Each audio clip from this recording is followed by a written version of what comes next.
José Ignacio Díaz, o como le decían el Togo, nació en Córdoba el 22 de abril de 1927.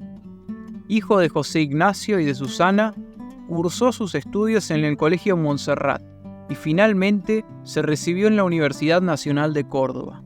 En 1964 se asocia con el ingeniero Fernando Losada, configurando el inicio de la empresa Díaz y Losada S.r.l. Allí fue socio gerente entre el 64 y el 90. La empresa proyecta y construye edificios de todo tipo en Córdoba y en otras provincias también. Tipologías educacionales, religiosas, industriales, clínicas, hoteles, locales comerciales, galerías comerciales y hasta un shopping. En los trabajos de vivienda, el Togo pudo explorar más aspectos relacionados al interior.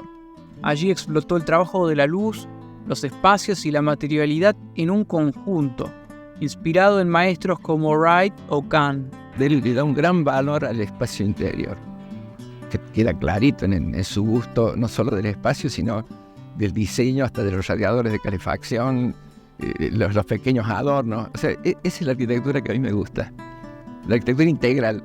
Lamentablemente hay un gusto por lo exterior, como cosa primaria.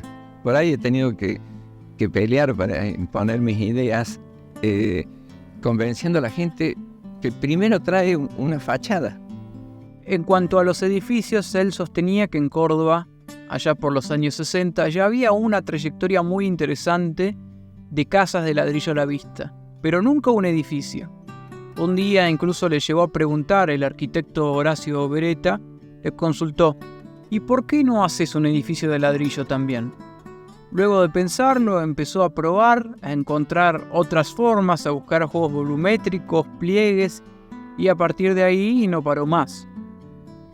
Se puede apreciar series e hileras de volúmenes escalonados o encastrados, rectos y redondeados, envueltos por el ladrillo en todas sus fachadas, que le otorgan esa riqueza, calidez y variedad al paisaje urbano. Algo que potenció aún más su impronta fue el hecho de que realizó muchas de sus obras en zonas específicas, muy próximas unas de otras, generando núcleos y ejes dentro de sus propias obras que se fueron impregnando dentro del tejido de la ciudad. La existencia de este conjunto de edificios de ladrillos no solo se potenció en la ciudad, sino que fue como una especie de piedra fundacional a que otros arquitectos locales continuaran esta propuesta urbana. Fundamentalmente me gustaba la idea de ir dándole una cierta tranquilidad a esta ciudad tan diversa o dispersa con el tema muy feo de las fachadas destinadas a recibir un edificio que convertían la ciudad en una ciudad de planos blancos. Bueno, con la idea de las medianeras, de la terminación, de ciertos remates. O sea, fue incrementándose en mí y en mis socios, por supuesto, la idea de buscar sitios próximos, de relacionarlos. Muchas veces hay edificios que uno cree que es una obra única. No, ha sido primero la esquina, 4 años después la obra del lado, y hay algunos casos, generalmente cuando era al lado, directamente continuaba con ciertos cambios de ritmo la misma fachada. Entonces diría que fue sin querer queriendo, como diría el Chavo, ¿no? Porque se fue dando, y después se fue dando también que la gente, los arquitectos, empezaron a adoptar también el ladrillo, lo cual creo que ha sido al final el mayor logro, ¿no? ¿Y por qué es bueno lo de las medianeras? Porque contra lo que se cree, con los cambios de código, los costados no han sido cubiertos por edificios. Al cambiar códigos, por ejemplo en el centro, que se redujo la altura de 36 a 20 y tantos metros, han quedado como fachadas. O sea que la gente hoy está preocupada en trabajar esas medianeras como fachada, introducir ventanas con vidrios fijos, porque es muy probable que no se cubran totalmente, ¿no?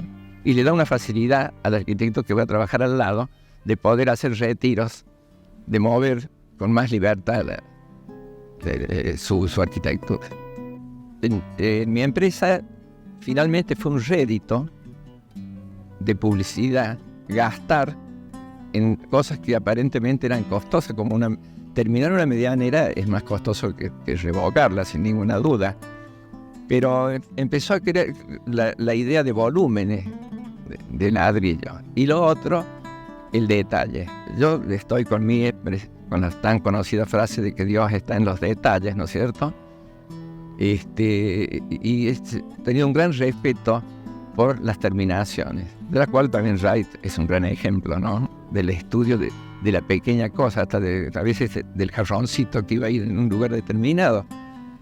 Y luego esa forma que es clásica, la de hacer un edificio que tiene un basamento, un cuerpo y un remate, y no un edificio que bien puede tener 6, 8 o 10 pisos, porque es simplemente agregarle más a la torta.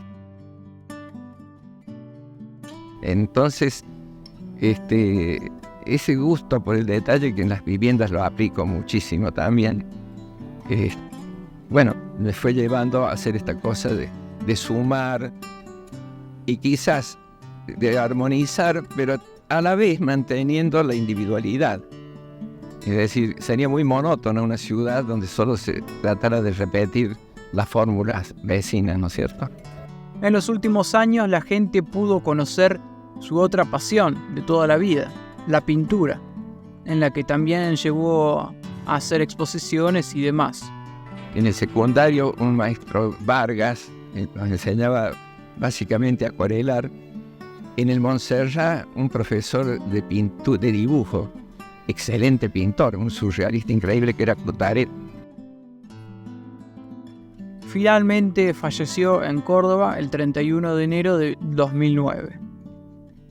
Más de 400 casas y más de 170 edificios en Córdoba, siempre con una búsqueda del espacio interior y también el trabajo de la fachada y las envolventes, las volumetrías, las tramas y el uso del ladrillo visto como material característico.